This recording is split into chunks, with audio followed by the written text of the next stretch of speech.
This is all theater. This is all just political theater. Political theater. Political theater. Pure political theater. Theater. Political theater. The nefarious, Significant and protracted political theater for political theater's sake. I yield back. From Washington, this is Political Theater, Roll Call's review of the spectacle of politics on Capitol Hill and across the country. I'm Jason Dick.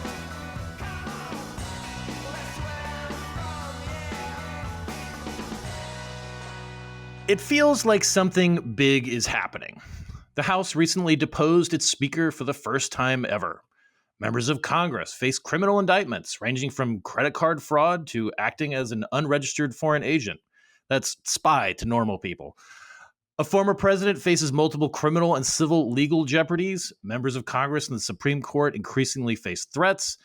Things just feel a little unsteady, even dangerous. Has it ever been like this before, though? History might not repeat itself, but it certainly does rhyme, a quote attributed to Mark Twain.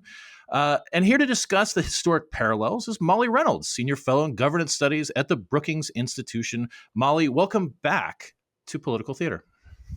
Thanks for having me. It's good to be back.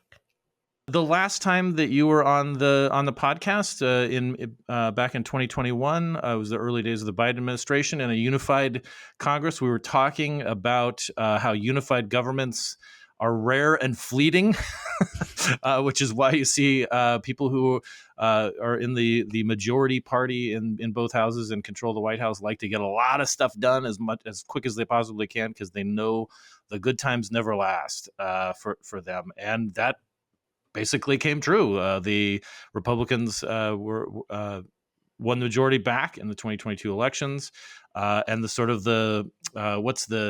what would be a charitable term, the mishigas, if you will, happening in the House. There's just a lot, that we've seen in divided government. A lot happen. But I do want to talk to you, though. We can leave the fallout from whatever happens on the floor this week to another podcast. But what I think I'd love to talk to you about is, it feels crazy. Has it always been like this? Is this really unprecedented? Obviously we've never kicked a speaker out before, but what are some of the other times in history where it has been relatively unstable, like this conditions we see in Congress? Yeah, it's a great question. And starting again, maybe just with the speaker race, you're absolutely right that, when the House removed Kevin McCarthy, declared the chair vacant, that was the first time we had ever seen that motion successfully used in that way. The other time in American history when we saw sort of an attempt to use the motion to vacate in the same way is actually back in 1910, when there was it's the only other time that the House had voted on a resolution to declare the chair vacant. That involved Speaker Czar, as he was sometimes called, Joe Cannon. Uncle Joe Cannon, for the more avuncular minded among us, right? Yeah, and for whom the Cannon House Office Building is now named, and so obviously that's more than a century ago. So in that sense, this particular, the use of this particular tool in this way is not successfully was unprecedented, but we've seen it come up before. And I think sort of thinking about that 1910 Cannon episode, which Cannon survived, unlike us, now former Speaker McCarthy, is illustrative because one of the things that was true about that episode with Cannon is that the sort of insurgents against Cannon had been planning and working to figure out how to depose him for kind of a longer period of time. They had more kind of organizational strength than I think we've seen among the rebels who ousted McCarthy. And there's also sort of this question of what is motivating the current rebellious faction in the House Republican Conference, and how is that different than some of what we've seen before? And they're they're not policy motivated, or they're not sort of, they don't share one set of policy motivations, which is at other times in divisions within a majority party in the House, often the divisions are over policy questions, and the degree to which there are procedural divisions, they sort of come downstream from those policy divisions. So here I'm thinking about sort of the period in the middle of the 20th century when there were emerging divisions within the Democratic caucus between the sort of remaining Southern Democrats and the more racially progressive Democrats from outside the South. And they had procedural divides, largely around sort of the power of the Rules Committee, the power of committee chairs. But those were downstream from substantive divisions over bringing civil rights legislation to the floor.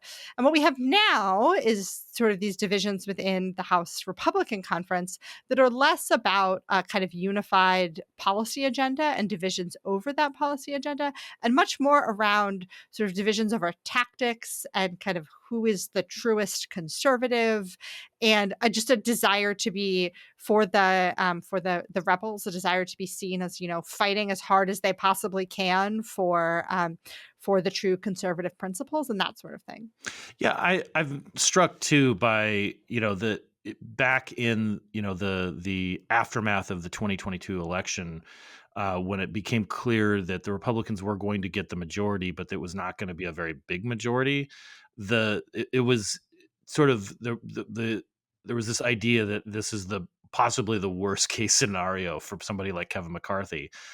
Because when you're talking about like those times during sort of when Democrats almost had a lock on the House for years, I'm thinking throughout the 1960s when civil rights, 50s and 60s when civil rights legislation was at the forefront and voting rights and so forth, that they had so many seats that they had sort of an error margin to work with, whereas McCarthy has five, a margin of error of five. And just the fact that such a small contingent of a caucus can be empowered when the margins are so close here, that it just seems like people knew that in a sense he could be a marked man from the very beginning of the speakership, and we saw that play out in 15 rounds against him too. Yeah.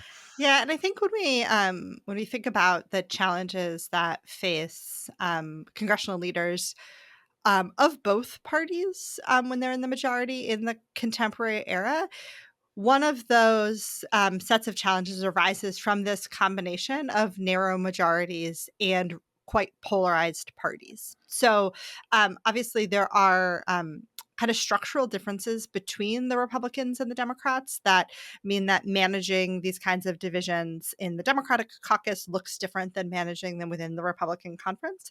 But I think if we look back to Pelosi's experience leading the House Democrats, particularly during sort of those first 2 years of the Biden administration, in that elusive unified government that you were talking about before, she too was faced with this challenge of how to kind of build support for things within her own caucus. And there were divisions within that caucus. And working with Republicans on many things was not really on the table because of how polarized the parties are. Obviously, the sort of bipartisan infrastructure law is an exception to that. The CHIPS Act was an exception to that. But on some of the other major Democratic priorities, we saw them resort to reconciliation, which allows them to do things on a party line basis, and then presented the Democrats with this challenge of how do you manage these divisions within your own party and in an era of small majorities and polarized parties. And there's actually some of my political science colleagues, James Curry and Francis Lee, have a really nice book where they look back over the past several decades, and they find that when a majority party fails to enact its legislative agenda, some of the time that is because they can't get supermajority support for it in the Senate. They can't overcome that filibuster hurdle. But at least as often, it is because of divisions within their own party. And so I think we sometimes, because the most consequential difference in American politics is between the Democrats and the Republicans, that sometimes we can forget about the existence of differences within the party until it sort of comes and like slaps us in the face, like it has been for via the House Republican Conference over the past several weeks, in the kind of most elemental way in their conflict over choosing a speaker. And yeah, I'm glad you mentioned that too, because I think about in the last time that there was unified Republican control of the government, the Republicans were gearing up for a repeal of the Affordable Care Act. They could have pushed that through via reconciliation and just gotten a majority, but a few like defectors, if you will, within the Republican conference in the Senate, most notably John McCain, who had did this very emphatic thumbs down on the floor in 2017, prevented that. And going back to the Affordable Care Act, passage itself went under unified Democratic control. It was the objections of Democrats that prevented the public option of public insurance option from happening, and they had to the ambitions of the president and Harry Reid and Nancy Pelosi needed to take a back seat just to get people like Joe Lieberman, Ben Nelson, and so forth on board. Yeah, I mean, one of the things that I always like to remind people, and all of those examples that you just sketched out are good illustrations of this, is that the rules aren't magic. They can't force agreement where agreement doesn't exist. And, I think in some sense, that's what we're seeing with the House Republicans and their fight over choosing a speaker, that, there was this rule that allowed them to force a vote to remove Kevin McCarthy. And they used it, and now there's no sort of magic formula on the other side to resolve the underlying differences within the conference. So you can sort of change the rules, you can use the rules in creative ways, but at the end of the day, the question is, do you have support for a piece of legislation, a candidate for Speaker of the House, all of that. And I wonder, I mean, there has been talk and chatter of a bipartisan coalition coming together to elect a speaker who is not Jim Jordan. That something that would enjoy some Democrats supporting a Republican nominee.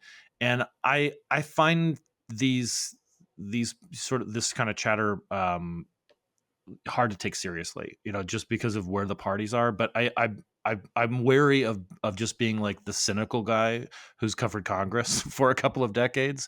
I mean, what do you think when you hear the chatter about, so-and-so is reaching out to Hakeem Jeffries? I mean, we saw this last week when Mike Rogers, a Republican from Alabama and the chairman of the House Armed Services Committee, says he would reached out to Hakeem Jeffries and asked him what he wanted. And then lo and behold, a couple of days later, Rogers is like, I'm supporting Jim Jordan. Yeah, so there's a couple things I'll say. One is that, so in the cases in American politics where we have, and these largely come from state legislatures, where we have seen sort of a bipartisan speaker emerge, it has been as the result of cooperation between the sort of most moderate members of the two parties. And fundamentally, what we've had, although maybe this is changing a little bit with the votes on Jim Jordan, I don't know.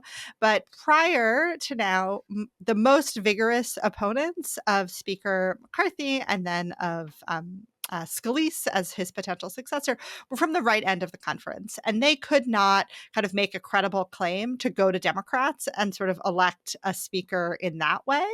And the more moderate members of the Republican conference, the ones from Biden districts, that sort of thing, did not seem particularly willing, as you were pointing out in the case of Mr. Rogers, to really buck the kind of the establishment wing of the party and try to work with Democrats. I think more generally, though, it's important to remember that like the speakership there's the vote to actually elect the speaker, but for a speaker to actually be able to work, he needs to have, or she needs to have, a workable, what we would call a procedural majority. So you have sort of a majority for any given piece of legislation.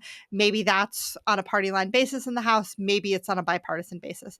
But you also need a majority that allows you to set the agenda on the House floor. And on the House floor, that generally takes the form of getting the support of all the members of the majority party for what we call the special rules. So if you're setting the terms for debate, the important procedural vote before we actually get to the bill itself.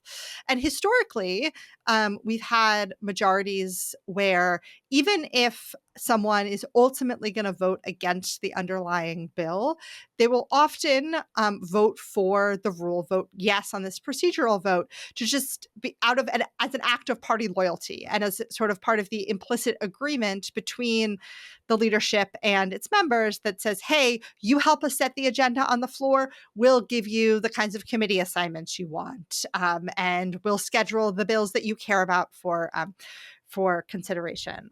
We really, over the past couple of months, started to see that fall apart in the House. Right. And we saw a number of times Republicans bring down their own rules, special rule votes. And so and I say all this because in a world where you manage to cobble together a bipartisan coalition to elect a speaker, that speaker maybe gets in the chair, but does not necessarily have a sustainable procedural majority to govern week in and week out, does not necessarily have the votes that he can credibly expect for bringing bills to the floor. And the more times he or she has to go to Democrats to sustain the procedural majority, the more it alienates members of his own or her own party on the Republican side of the aisle. So it's just not a sustainable trajectory. Right.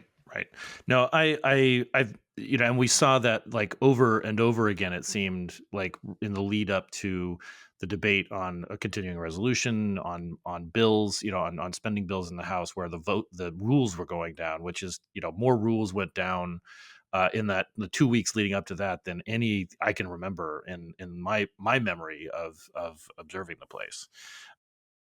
I wonder like how volatile are things though right now? I mean, we're sort of going bananas about it in Washington, right? I mean, like we because this is what we do, right? Like you're a scholar who studies the institution of Congress. I'm a journalist who reports on the news coming out of Congress.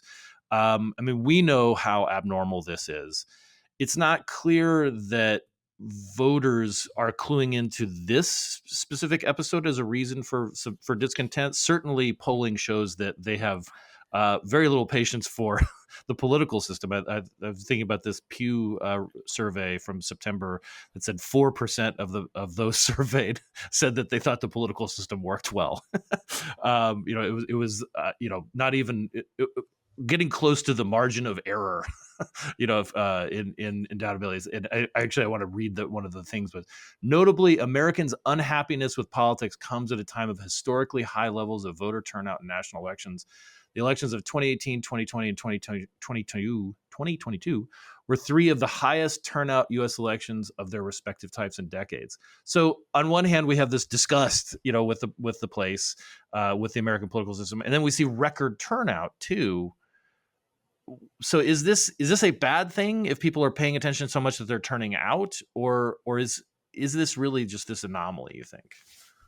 So I think there are sort of two separate questions here. There's this question of sort of, is discontent feeding higher levels of participation? And might we think that more participation is a normative good in American politics? So that's sort of one question. But I think that for me, the bigger issue is what is the consequences of this kind of current episode for the ability of the United States Congress to fulfill its basic governing responsibilities. We're recording this on the 17th of October. 1 month from now, on the 17th of November, the measure funding the government on a temporary basis runs out, and we would be right back where we were at the end of September, facing down the prospect of a government shutdown. Just in That is time for the holidays. just in time for Thanksgiving. You know, and so, and government shutdowns are, you know, costly in economic terms, in sort of efficiency terms, and also they have, you know, are have negative consequences for Americans who benefit from government services. So that cease to go out during a shutdown. And so I think that the fact that we, so again, if we sort of think back to where we were in September, this month was supposed to be the month that House Republicans spent all this time working on their own versions of their spending bills. And maybe they passed them and maybe they didn't, but they were making progress towards some kind of consensus position that then they would negotiate with the Senate over, and that maybe eventually we would get to a deal that Joe Biden would sign. And instead, we've spent the past 2 weeks without a speaker. We haven't even talked about sort of the one thing that is truly unprecedented in this episode is the circumstances under which Patrick McHenry became kind of the temporary speaker. Right. He's the first person to have ascended to that position under the terms of a House rule adopted in 2003. So that is a historic thing that has happened. So instead, we've sort of had 2 weeks with McHenry as the temporary speaker. He's been interpreting the rules as saying that he can't bring legislation to the floor. So in that sense, the House has been in the stalemate, has not, as best I can tell, made any real progress on figuring out a negotiating position with the Senate on spending bills. We've had all kinds of things start to happen around the world, most notably the war in Israel and Gaza that may require kind of congressional action to provide security assistance, all kinds of things. And just the longer this particular form of dysfunction is at the center of what Congress is doing, that has huge negative consequences for governance, even say putting aside this question about whether people's frustration with the political system may or may not be mobilizing and drawing them to participate in politics more. I'd also note too that, I mean, as you noted, McHenry's ascension, in a plan drawn up by Kevin McCarthy. So McCarthy does get to continue to influence the process through his pick of McHenry for this position. Is that McHenry, as a sort of caretaker speaker, is not in the presidential line of succession. You know, the speaker is in the presidential line of succession after the vice president, and then after the speaker, it's the Senate president pro tem. So at a time when and I'm not trying to be ghoulish here, but we have an octogenarian president heading into a war zone on Wednesday in his visit to Israel. Obviously, they're going to keep Kamala Harris, the vice president, away from danger. I would guess. But in normal times, we would know like this is what would happen. Depending on what happens to all these folks. And now we don't. I mean, what will we do? It goes right to Patty Murray, the Senate president pro tem, the Democratic senator from Washington State. But this is starting to have real consequences, along the lines of, eventually, when Tommy Tuberville, the senator from Alabama, started putting his hold on military nominations and promotions. It was like, oh, well, let's let him like blow off some steam. And now it's over 300 and there's this backlog and it has real consequences when you're in a time of war. So it feels like all these little things are starting to add up in this time of instability. Yeah. And I just want to underline something you noted about McHenry and the presidential line of succession, that the rule that allowed McHenry to ascend to the temporary speakership was itself a kind of continuity of government proposal reform that the House adopted after September 11th. So, and was designed with the potential of a mass incapacitating event in mind. So the idea was that, we have something that like what nearly transpired on September 11th, where a large number of members of Congress, perhaps including the speaker, are dead or incapacitated, and we need some way to resume the functioning of the U.S. Congress. And so we could have a whole other conversation on the ways in which kind of how McHenry has used the powers of as the acting speaker pro tem, kind of raises its own concerns for what if we found ourselves in a real continuity crisis. But at the end of the day, it illustrates this dynamic that I think is important for the broader questions that we're talking about, which is that when the House makes choices about its rules or its procedures, it never quite knows what the circumstances under which those rules will become relevant are. It can never see that far into the future. So, in this case, we had this rule that was developed with the idea that we might need someone in a kind of true national crisis emergency. Instead, we've used the rule for the first time during an acute political crisis, but it's very different than what the drafters of the rule imagined. So when we have these questions about sort of what's unprecedented, what's not, it's really important to, I think, take a step back and say that even when we try to imagine what might be coming in the future, we can never foresee all of the circumstances under which a set of rules or procedures might ultimately be relevant. Wow. Yeah, it is. For some reason, I flashed to this idea that I have, friends who have done, kind of military style training as in sort of deployments to the Middle East and so forth, and to Iraq. And one came back from this training session in Iraq many years ago and said, "You would be surprised at what a Corolla can do off road." and I granted that's a terrible metaphor, but it just made me think, like, you never know, as you said, you never know what the application of these rules is going to look like until you get into the situation you're in. Things could work well or they could not work well. It is true, when they came up with this rule, it was not designed for this. It was a continuity of Congress in case of a mass casualty event, like you said, not you know eight eight Republicans who were angry at Kevin McCarthy and decided that they were going to bounce him that day. I guess that's gets at this idea that, like, it does feel unsteady. And I don't like going back onto the, like, oh, but people say, like, well, during the Civil War things were unsteady too. I'm like, yes, they were, and the country almost didn't make it. I like our time frame of keeping this sort of in contemporary times, the last 100 years or so, because at a certain point, when you have literally people who identify quote unquote as know nothings in Congress, some of the parallels break down a little bit. So keeping it in this modern contemporary time frame is I think a good decision on our part. Yeah, us,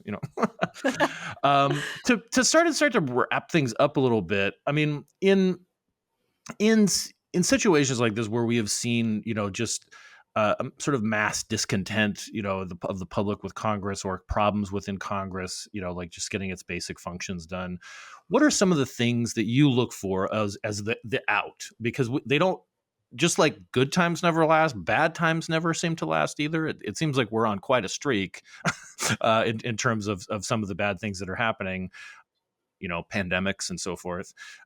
But what are some of the things as a scholar that you look for to say, like, this could be the thing that begins to turn things. This is the fulcrum or the inflection point where we might get into a new era that isn't defined by such bad blood and polarization.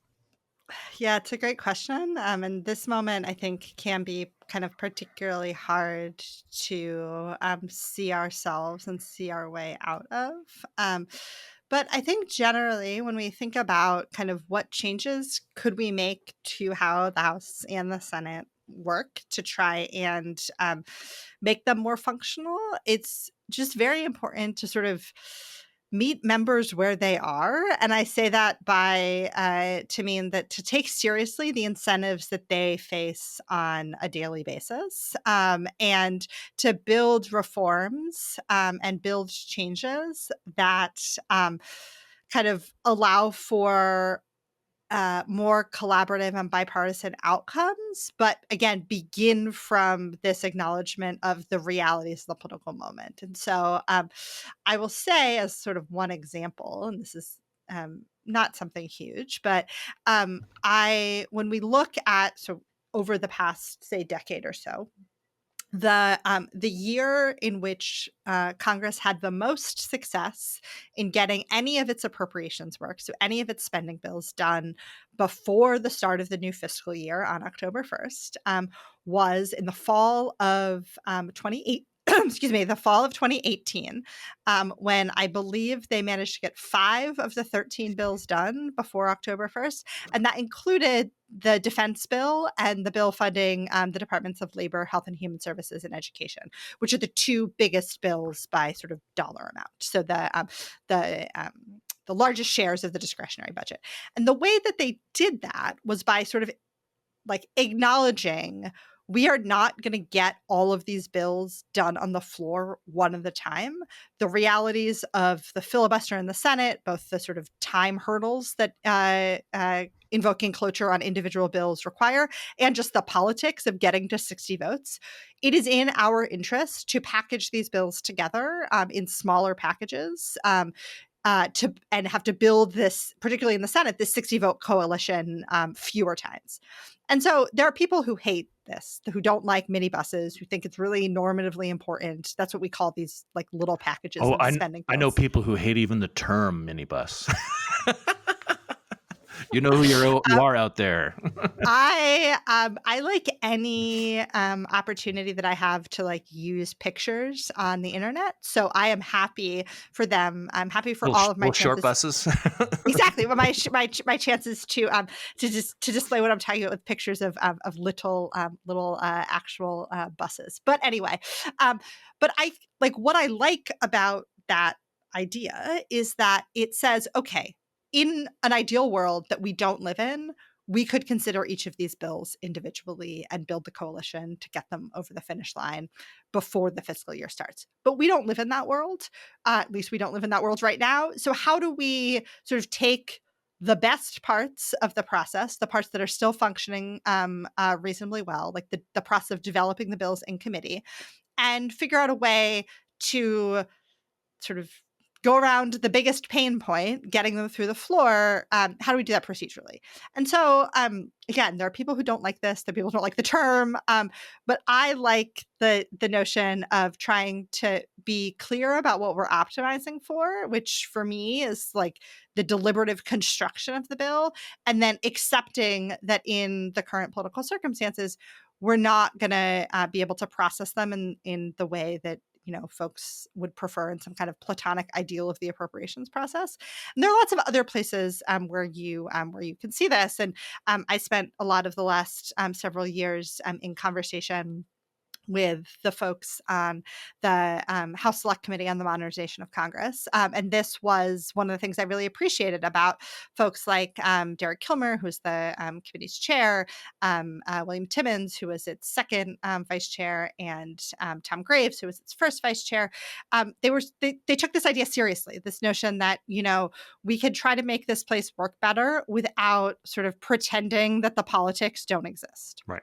No, it is. Yeah, I enjoyed working with them too. We had a nice webinar and podcast with the two of them. I wish the committee would come back. I think there's a demand for it, as we can see. Yeah, and I will say, there is now a subcommittee of the Committee on House Administration that is charged with kind of furthering the work of the Select Committee, kind of following up on implementation of its recommendations. And there, Mr. Kilmer and Stephanie Bice of Oklahoma are leading that. And I've been excited to see what they've been up to so far.